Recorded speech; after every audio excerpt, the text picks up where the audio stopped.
देव उठनी एकादशी पर भूल कर भी न करे ये काम, भगवान विष्णु हो जाते हैं नाराज। कार्तिक मास के शुक्ल पक्ष की एकादशी को देव उठनी एकादशी के नाम से जानते हैं।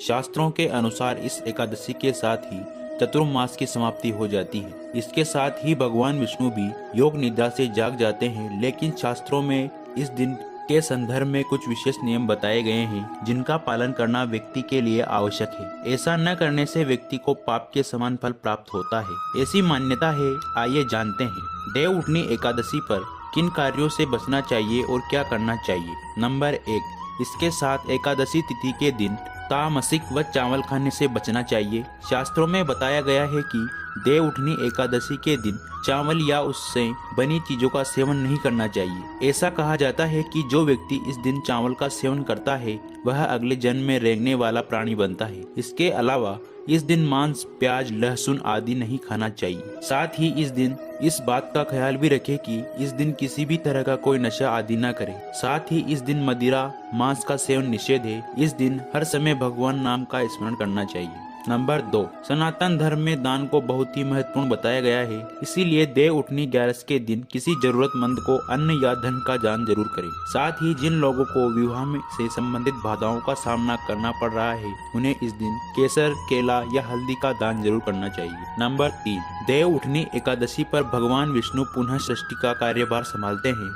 शास्त्रों के अनुसार इस दिन तुलसी पत्र तोड़ना निषेध है। तुलसी श्री हरि विष्णु को अधिक प्रिय है। इस दिन देवी तुलसी और भगवान विष्णु के शालिग्राम रूप का विवाह हुआ था। ऐसा करने पर भगवान विष्णु नाराज हो जाते हैं। नंबर 4, देव उठनी एकादशी पर भगवान विष्णु को निद्रा से जगाया जाता है। उसके बाद से मांगलिक कार्य शुरू हो जाते हैं। इसीलिए इस दिन दोपहर में सोना वर्जित है। शास्त्रों के अनुसार दिन का समय विष्णु की भक्ति में लगाए, इसमें माता लक्ष्मी प्रसन्न होगी। नंबर 5, देवस्थान एकादशी का तामसिक भोजन ग्रहण करने से माता लक्ष्मी रुष्ट हो जाती है और व्यक्ति कंगाल की कगार पर आ जाता है। एकादशी का व्रत मोक्ष दिलाता है, लेकिन इस नियमों का पालन न करे तो यमराज की यातनाएं झेलनी पड़ती है। नंबर 6, व्रत का फल तभी मिलता है जहां मन इष्ट देव की भक्ति में लगा हो। इसीलिए देव उठनी एकादशी पर विवाद की स्थिति से बचे, किसी भी अनादर न करे, अशब्द का प्रयोग न करे। नंबर 7, देव उठनी एकादशी के दिन किसी के भी लिए अपने मन में बुरे विचार न लाए। साथ ही इस दिन किसी भी बुरी बात को न सुने। इस दिन अपने मन में सिर्फ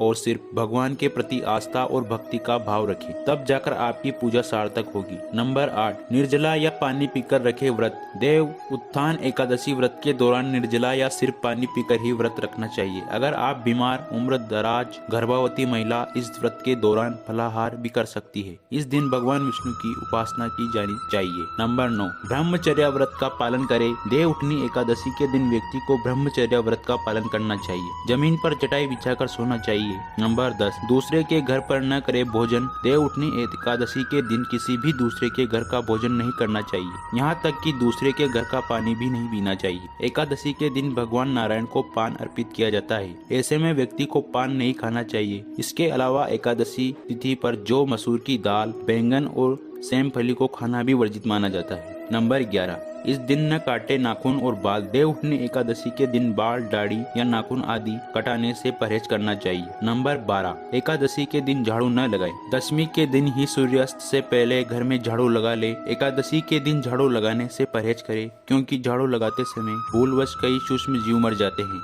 इसका पाप लगता है। देव उठनी एकादशी के दिन यदि भिखारी हमारे घर आ जाए तो उसे खाली हाथ न लौटाएं। आपकी इच्छा अनुसार उसे कुछ न कुछ दे। इस तिथि को बेहद खास माना जाता है। इस दिन दान का विशेष महत्व बताया गया है। इस दिन दान करने से शुभ फल मिलते हैं। नंबर 13, देव उठनी एकादशी के पर्व पर भगवान विष्णु का केसर मिश्रित दूध से अभिषेक करे। ऐसा करने से जगत के पालनहार प्रसन्न होंगे और मन वांछित फल की प्राप्ति होगी। देव उठनी एकादशी के दिन प्रातः जल्दी उठकर पानी में गंगा जल मिलाकर स्नान करें। ऐसा करने से जीवन में आपको समस्त सुखों की प्राप्ति होगी। स्नान करने के बाद गायत्री मंत्र का जाप जरूर करें। माना जाता है इससे स्वास्थ्य अच्छा होता है। नंबर 14, देव उठनी एकादशी के दिन पीले रंग के वस्त्र, पीला फल व पीला अनाज भगवान विष्णु को अर्पण करें। बाद में ये सभी चीजें गरीबों व जरूरतमंदों में दान कर दें।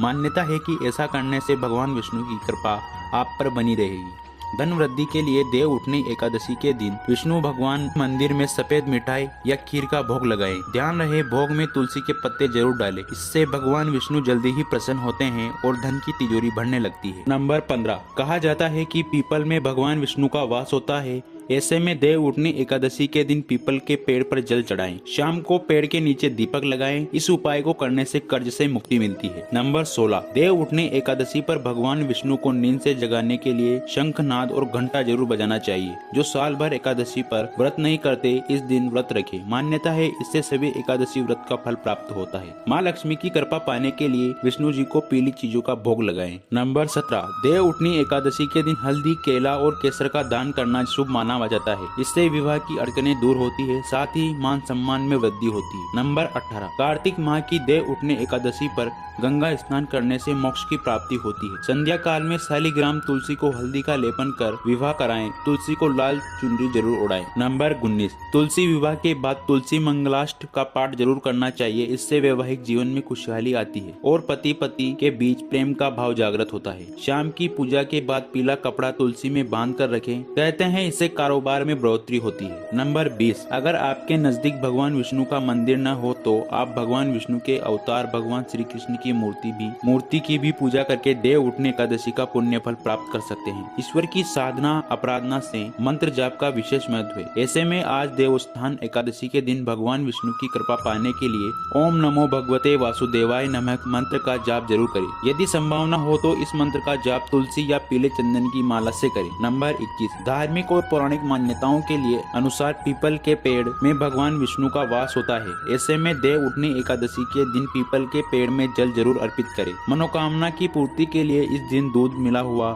जल भी पीपल में चढ़ा सकते हैं। नंबर 22, अगर आप देव उठनी एकादशी की पूजा का पूरा फल प्राप्त करना चाहते हैं तो इस दिन भगवान विष्णु की पूजा में शुद्ध घी का दिया जरूर लगाएं। साथ ही भगवान विष्णु को अर्पित किए गए प्रसाद तुलसी के पत्ते जरूर रखें। मान्यता है कि तुलसी के भोग के बिना भगवान ग्रहण नहीं करते हैं। नंबर 23, देव उठनी एकादशी के दिन शालिग्राम और तुलसी जी का विवाह संपन्न कराया जाता है। ऐसे में इस दिन शालिग्राम और तुलसी का विवाह कराएं।